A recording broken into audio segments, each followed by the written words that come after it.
An Honorable Profession is brought to you by OpenCounter.com. OpenCounter builds tools for local governments to deliver permits and licenses online. Their portals make complex permitting simple, which lowers transaction costs, increases transparency, and empowers economic development. OpenCounter is a vital tool for communities big and small across the nation, including Atlanta, Charlotte, Oakland, Indianapolis, and San Diego. Check out OpenCounter.com to see what they can do for your community. If you like An Honorable Profession, I encourage you to check out another great podcast that's out to give you hope in an often hopeless world. Dastardly Cleverness in the Service of Good. Each episode, my friend Spencer Critchley talks to people who are making tremendous positive impacts on our world. The conversations are funny, engaging, and hopeful. Listen to Dastardly Cleverness on Apple Podcasts or wherever you listen.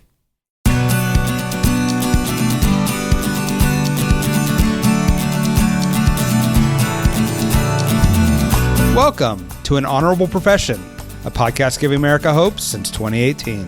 I'm your host, Ryan Coonerty.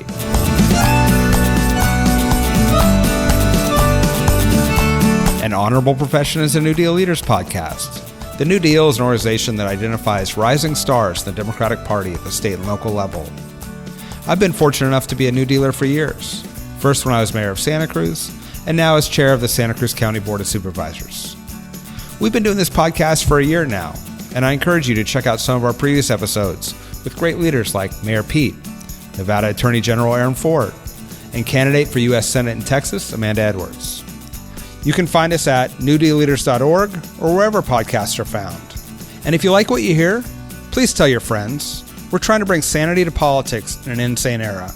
We need all the help we can get. We're ending 2019 with a very special episode of An Honorable Profession. Today I talk with Montgomery, Alabama Mayor Stephen Reed. He's the first African American to be elected to that position in the city's 200-year history. We talk about his path into public service, what he plans to do, and what it's like to be the center of this historic moment for his city. Enjoy our conversation. Montgomery, Alabama Mayor Stephen Reed, welcome to An Honorable Profession. Thank you for having me. Your election was historic. It's getting national and international attention, but I want to start with your story. Tell me about growing up. Where'd your interest in public service come from? Your path to becoming mayor? Yeah, that's interesting. I grew up in a family of public servants. My father was one of the first black city councilmen elected in Montgomery, Alabama in 1975, along with three others. That was the first election when Montgomery went to a mayor council form of government. He had been a student government leader leading the sit-in movements in Montgomery as a SGA president at Alabama State University at the time. And my mother's from Perry County, so she had a personal relationship with the Scott family. And the Scott family was probably more known by the most famous guy, and that's Coretta Scott King, who went to school with my mom's older brothers and sisters. And so for me, I was always in that space in Montgomery. I grew up in, a much different Montgomery than my parents experienced. I went to, great public schools, pretty much very mixed, if you will, 50-50, 60-40. I had a great time growing up in Montgomery. I always, traveled to see friends and family outside, but growing up there was great. But when you grow up the son of a politician, it's kind of like, growing up the son of a preacher. You either want to, follow those same footsteps or get as close away, get as far away, I should say, as you can, so that, you can kind of chart your own course. And that was, really what I did in leaving Montgomery and going on to Morehouse College for undergrad, and then living, in Dallas and Atlanta and Nashville, because my thought was I wanted to be on the corporate side of things. I didn't have an interest in, being involved in politics. Didn't want to run for office. I really just wanted to kind of, find a way up the corporate ladder, if you will, to try to make as much money as I could and get to a position of leadership and influence that way. But that's not how things, worked out. Again, God has his own plan relative to ours. And so I ended up coming back to Montgomery after finishing business school at Vanderbilt and, still didn't think I was going to be involved politically, but just got frustrated with the status quo, got frustrated with the stagnation of ideas and progress, and just didn't see the political courage that I thought was necessary and that, I had grown up witnessing and seeing myself. So there was no singular event. It was really a culmination of factors that sort of made you decide to run for office? Yeah, one thing I kind of have mentioned is in 2007 when then Senator Obama came to Selma to speak at the anniversary of the bridge crossing for the Voting Rights March they have every year there. He spoke in Brown Chapel AME Church, and he gave a fantastic speech that I would encourage everyone to go and watch on YouTube or pull up. And one of the lines in that was, he said, there's a poverty of ambition in doing things just for money. And I've got to, say that was a line that I remember because it was something that I kind of felt like I was doing at the time. You have this mindset of what corporate success is and what personal success is, and I think we tend to correlate that with, your net worth or how much you're bringing in and that sort of thing, or at least I did.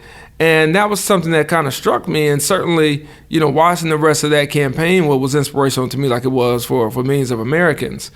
And I think when I kind of juxtapose that versus some of the progress that we still weren't getting in Montgomery, and trying to talk to friends and colleagues about offering themselves up for public service and seeing that no one to be involved, I was like, well, how is this going to change? How are we going to improve if the good people really don't want to get involved because they don't see public service as an honorable profession, if you will, and some of the people who are in it for the wrong reasons, or aren't willing to do the things necessary to really impact change for the people that they represent.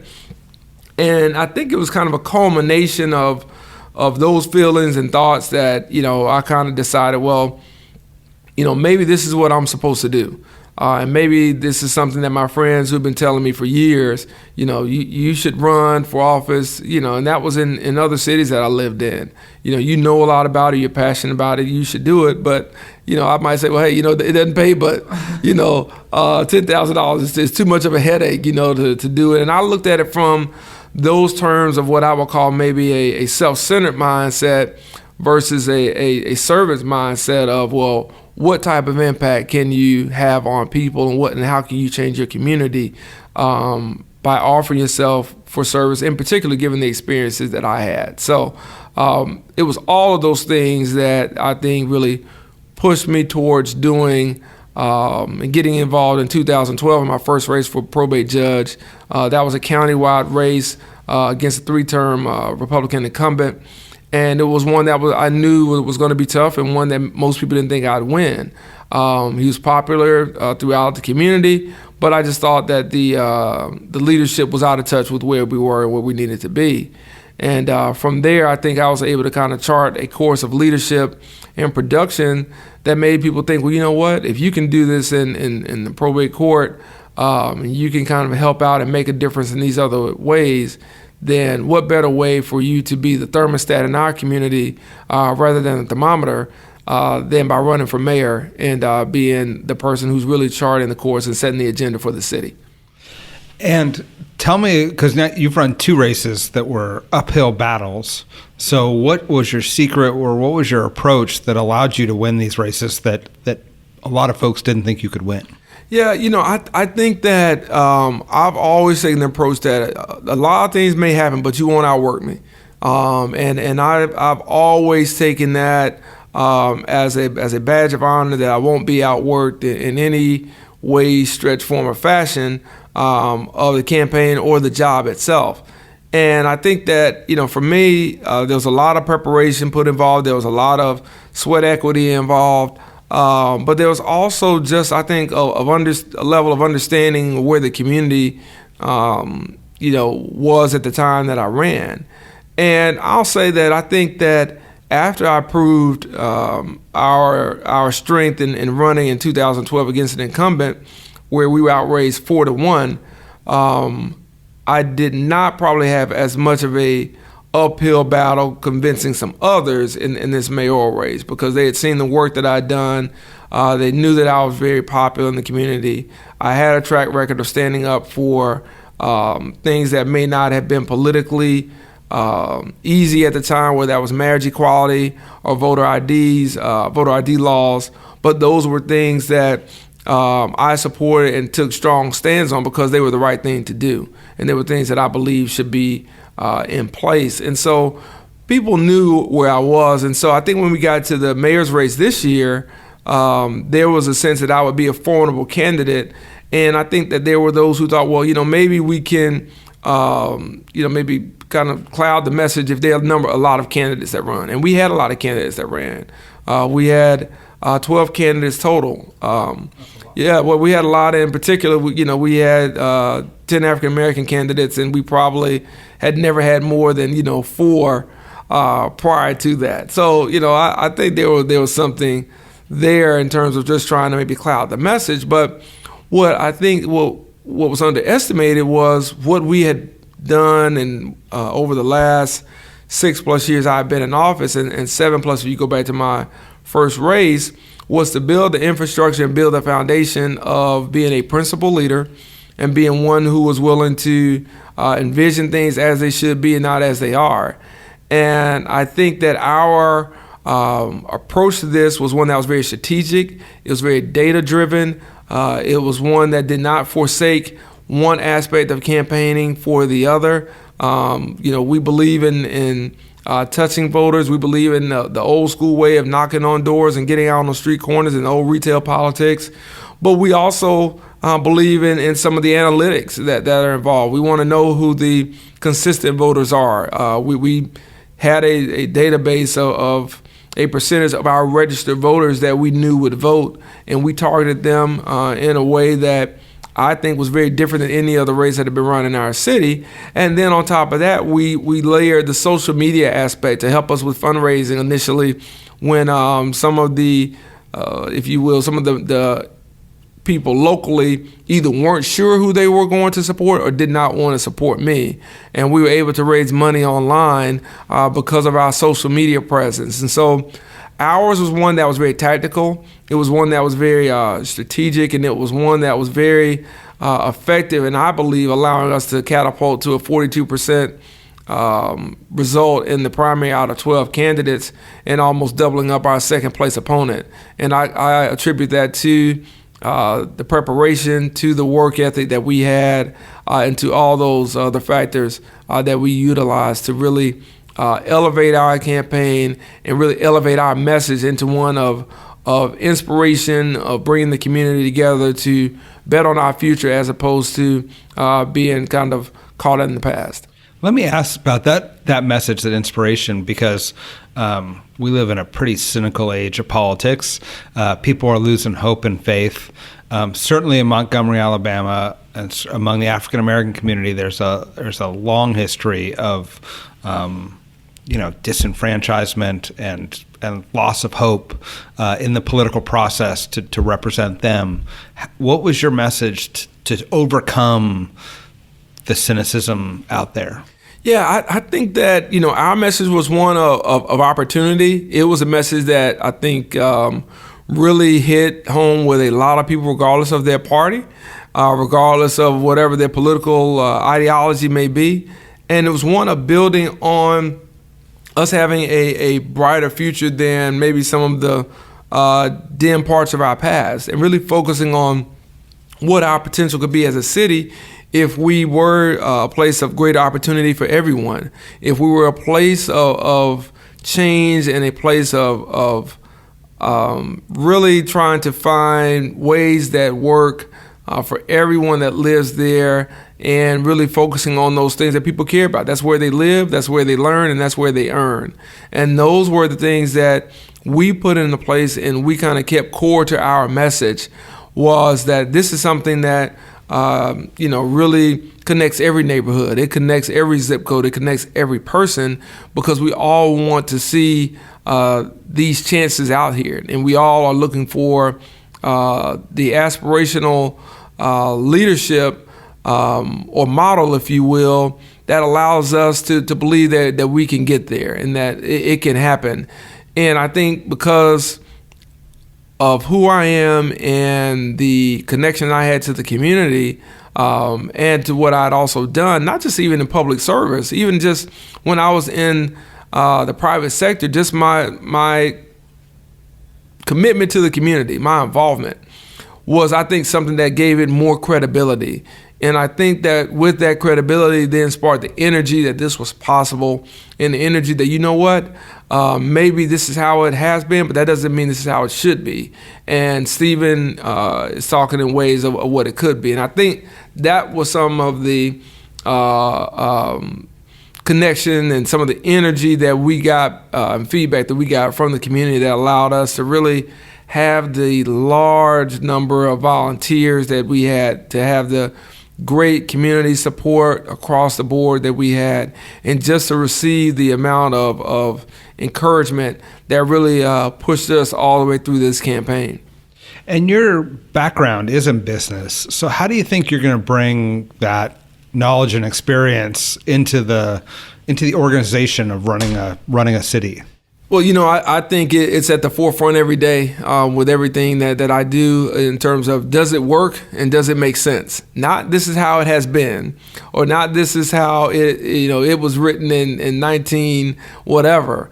But does it make sense for the marketplace now, for the customers we're trying to serve? And for me, whether you're talking customers or shareholders or anything else, what your mission and what your values are, those are things that we have to apply to government. And that's what I've already started, applying to our conversations with our cabinet, with our transition team, and really, telling people it's not enough for us just to accept things as they are if they don't make sense in terms of what we want to do. And we have to look at not just the politics of it, but the effectiveness of it, the efficiency.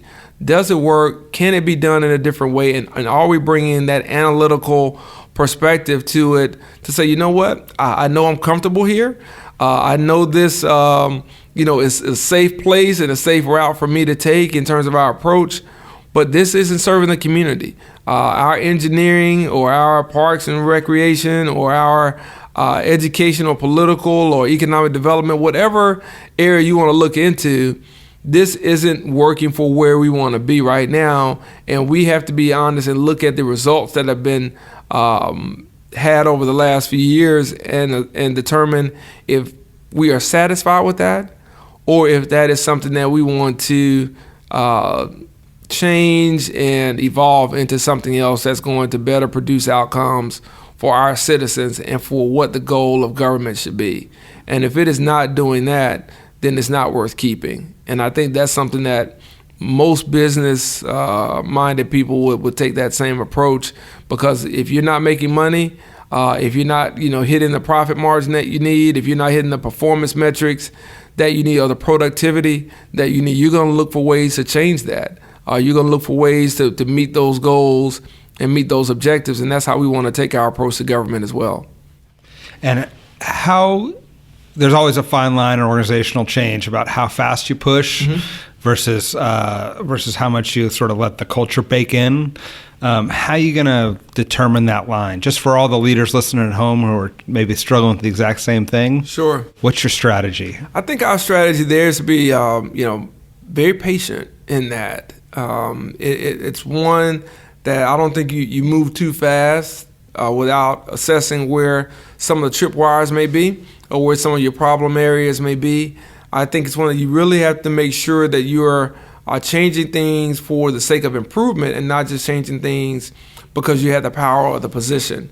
And I think that my approach has always been, if I'll give you the benefit of the doubt in terms of a practice or in terms of a mindset until I see otherwise. Now, it may be that I decide to change it because I have someone I think can perform better or can implement this initiative in a better way. But it's not one that I would say is hasty. It's not one that I would say is ego-driven. To me, it's something that we have to take methodically as good leaders, and we have to make sure that we can justify why the change is being made. If you're just making the change just for the sake of, that's how it's been done in the past, I'm not sure if that's the best approach. And if you're making a change because you want someone who or you they can do the job as well, if not better than someone, that's a little different. I mean, I understand, the concept of comfort in having people in your circle that you trust and having people in your circle that share the same ideals that you have. And I think that is important.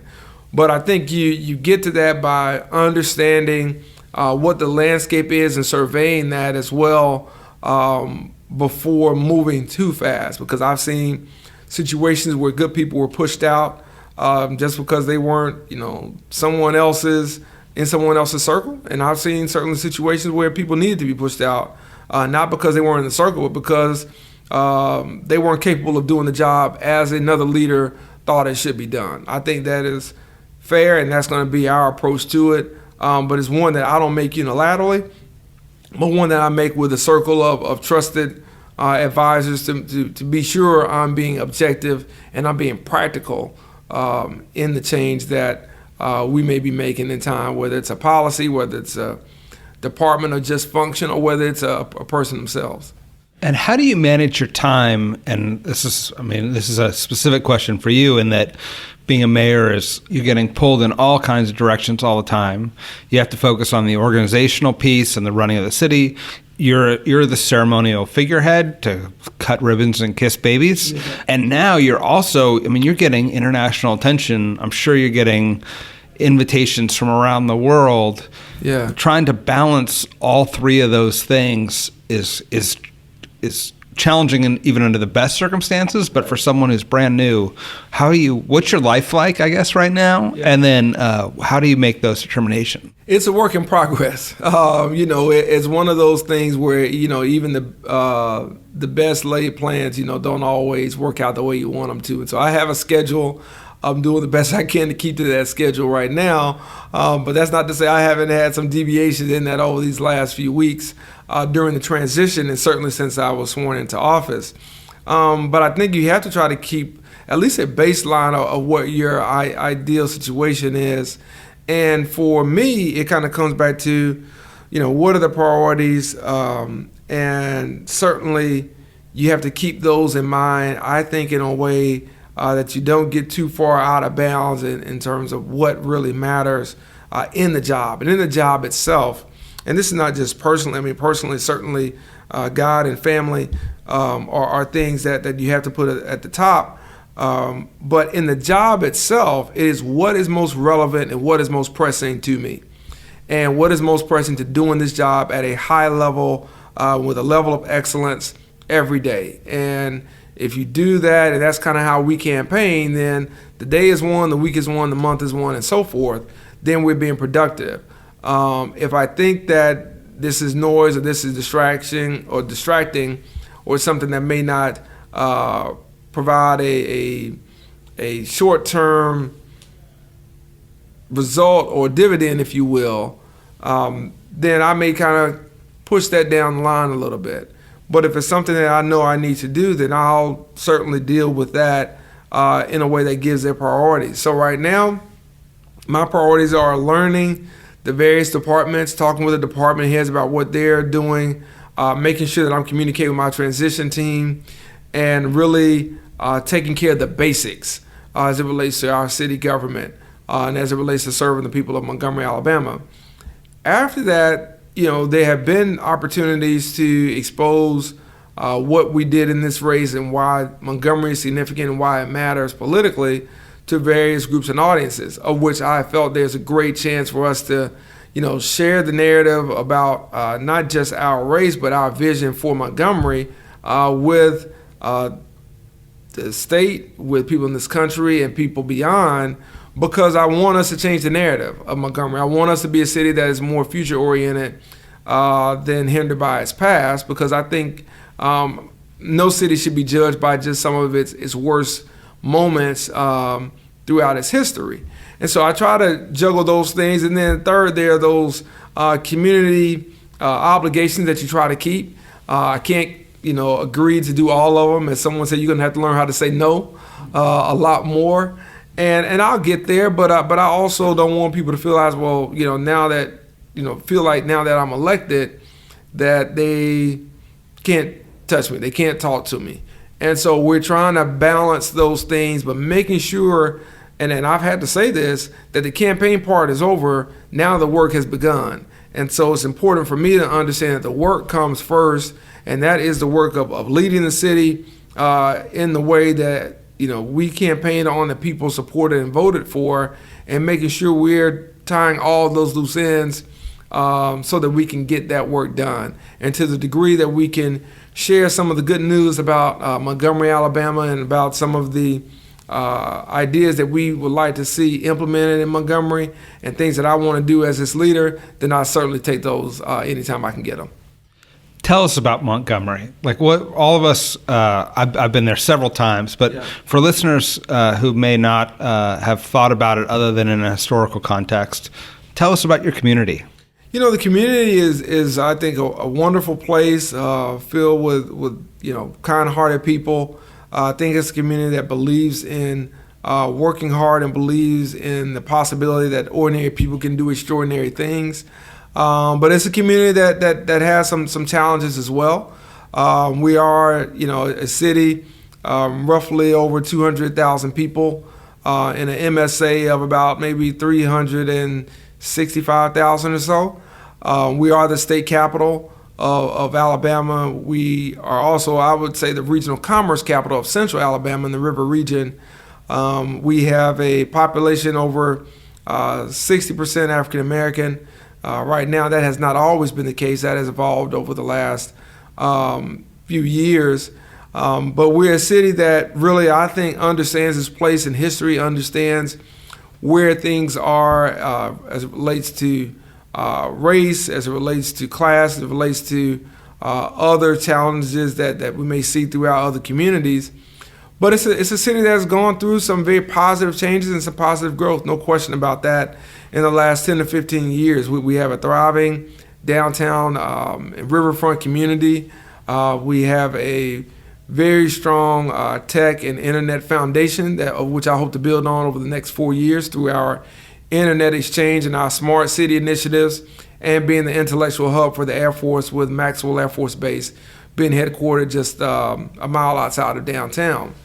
And we are also the home to Hyundai Motor Manufacturing, which is the only North American manufacturing facility. So we have a number of automotive suppliers that are also based in and around Montgomery.